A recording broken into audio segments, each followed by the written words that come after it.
So high court ತರಾಟೆ ಬೆನ್ನಲ್ಲೇ ಮುಷ್ಕರವನ್ನ ಮುಂದೂಡಿದೆ ಒಕ್ಕೂಟ.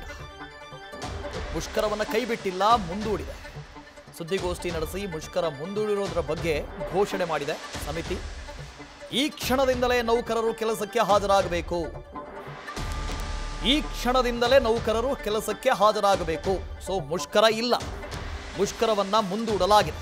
ಜಂಟಿ ಕ್ರಿಯಾ ಸಮಿತಿಯ ಅಧ್ಯಕ್ಷ ಅನಂತ ಸುಬ್ಬರಾವ್ ಸೂಚನೆಯನ್ನು ಕೊಟ್ಟಿದ್ದಾರೆ.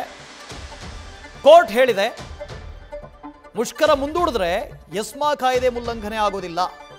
ಎಲ್ಲಾದರೂ ನಾವು ಮುಷ್ಕರ ಮಾಡ್ತಾನೆ ಹೋದರೆ ಎಸ್ಮಾ ಉಲ್ಲಂಘನೆ ಆಗುತ್ತೆ, ಆದರೆ ಈಗ ಉಲ್ಲಂಘನೆ ಆಗೋದಿಲ್ಲ. ನಾವು ಮುಷ್ಕರವನ್ನು ವಾಪಸ್ ಪಡ್ಕೊಂಡಿಲ್ಲ, ಮುಷ್ಕರವನ್ನು ಮುಂದೂಡಿದ್ದೇವೆ. ನಮ್ಮ ಬೇಡಿಕೆ ಏನಿದೆ ಆ ಬೇಡಿಕೆಯನ್ನ ಸರ್ಕಾರದ ಬಳಿ ಕೇಳ್ತೀವಿ, ಸಂಧಾನ ಆಗತ್ತೆ, ಚರ್ಚೆ ಆಗತ್ತೆ, ಆದರೆ ಬಿಡೋವಂಥ ಮಾತಿಲ್ಲ ಅಂತ ಹೇಳಿದ್ದಾರೆ. ಏನು 18 ತಿಂಗಳದು ಕೊಡ್ತೀವಿ ಅಂತ ಹೇಳಿದ್ದಾರೆ, ನಮಗೆ 38 ತಿಂಗಳದು ಬೇಕು, ಅದನ್ನು ನಾವು ಕೇಳ್ತೀವಿ. ನಮ್ಮ ಬೇಡಿಕೆಗಳನ್ನು ಸರ್ಕಾರದ ಮುಂದೆ ಇಟ್ಟೇ ಇಡ್ತೀವಿ, ಆದರೆ ಸದ್ಯಕ್ಕೆ ಮುಂದೂಡಿಕೆ ಮಾಡ್ತೀವಿ ಮುಷ್ಕರವನ್ನು. ಹಾಗಾಗಿ ಎಸ್ಮಾ ಕಾಯ್ದೆ ಇಲ್ಲಿಗೆ ಬರೋದಿಲ್ಲ. ಈ ಹಿಂದೆ ಬ್ರಿಟಿಷರ ಕಾಲದಲ್ಲಿದ್ದಂಥ ಕಾಯ್ದೆ. ಕಾರ್ಮಿಕರನ್ನು ನಿಯಂತ್ರಣ ಮಾಡುವ ಸಲುವಾಗಿ ಸರ್ಕಾರಗಳು, ಅಂದರೆ ಪ್ರಭುತ್ವ, ಈ ಥರದ ಕಾಯ್ದೆಗಳನ್ನು ಬಳಕೆ ಮಾಡಬೇಡಿ ಅಂತಲೂ ಕೇಳ್ಕೊಂಡಿದ್ದಾರೆ.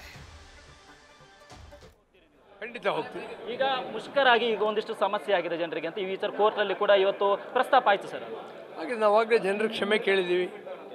ಸರ್ಕಾರದ ಕೊನೆಗಾರರು ನಾವಲ್ಲ ಸರ್. ಈಗ ಮುಂದಿನ ಹಂತದಲ್ಲಿ ನಿಮ್ಮ ಭರವಸೆ ಈಡೇರುತ್ತೆ ಅಂತ ಅನಿಸುತ್ತೆ ಸರ್. ಯಾಕಂದರೆ ಮೊದಲ ಮೀಟಿಂಗ್ನಲ್ಲಿ ಯಾವುದೋ ರಿಪೋರ್ಟ್ ಕೊಡಲ್ಲ ಅಂತಿದ್ರು, ಎರಡನೇ ಮೀಟಿಂಗ್ 14 ತಿಂಗಳ ಅರಿಯರ್ಸ್ ಕೊಡ್ತೀನಿ ಅಂತಿದ್ರು. ಈಗ ನಿಮಗೆ ನಂಬಿಕೆ ಇದೆ ಸರ್? ಈಗ ನಾವು ಬದುಕಿರೋದು ನಮ್ಮ ಶ್ರಮದ ಮೇಲೆ, ಆ ಭರವಸೆ ಮೇಲೆ. ಆದ್ದರಿಂದ ಆ ಭರವಸೆ ಮೇಲೆ ನಾವು ಬದುಕಿದ್ದೇವೆ. ನಂಬಿಕೆ ಇದೆ, ನಮ್ಮ ಬೇಡಿಕೆ ಇವತ್ತೆಲ್ಲ ನಾಳೆ ಈಡೇರುತ್ತೆ ಅಂತ. ಸರ್, ಈಗ ನೌಕರರಿಗೆ ಏನು ಮನವಿ ಮಾಡ್ತೀರಿ ಸರ್? ನೌಕರಿಗೆ ಹೇಳ್ತೀವಿ, ಶಾಂತಿಯುತವಾಗಿ ಕೆಲಸಕ್ಕೆ ಹೋಗಿ. ನಿಮ್ಮ ಹೋರಾಟ, ನಿಮ್ಮ ತಯಾರಿಯಿಂದ 717 ಕೋಟಿ ಬಂದಿದೆ. ಉಳಿದ ಬೇಡಿಕೆಗಳು ಸೆಟ್ಲಾಗುತ್ತೆ. ಆ ವಿಶ್ವಾಸ ಇಟ್ಕೊಂಡು ಹೋಗಿ. ನಿಮಗೇನೇ ತೊಂದರೆ ಬಂದರೂ ಜಾಯಿಂಟ್ ಆ್ಯಕ್ಷನ್ ಕಮಿಟಿ ನಾವಿದ್ದೀವಿ, ಆ ತೊಂದರೆ ಪರಿಹಾರ ಮಾಡೋಕ್ಕೆ ಅನ್ನುವಂಥ ಆಶ್ವಾಸನೆಯವರು ಕೊಟ್ಟು ಸಮಾಧಾನದಿಂದ ಡ್ಯೂಟಿಗೆ ಹೋಗಿ ಅಂತ ಕೇಳ್ಕೊಳ್ತೀವಿ. ಇಷ್ಟು ಜಂಟಿ ಕ್ರಿಯಾ ಸಮಿತಿ ಅಧ್ಯಕ್ಷರಾಗಿರುವಂಥ ಅನಂತ ಸುಬ್ರಾವ್ ಅವರು ಮತ್ತು ಕ್ಯಾಮರಾ ಸರ್ ರಘು ಜೊತೆ ಸತ್ತಾ, News First, Bengaluru. News First ನಿರ್ಭೀತಿಯಿಂದ ನಿಮ್ಮ ಪರವಾಗಿ.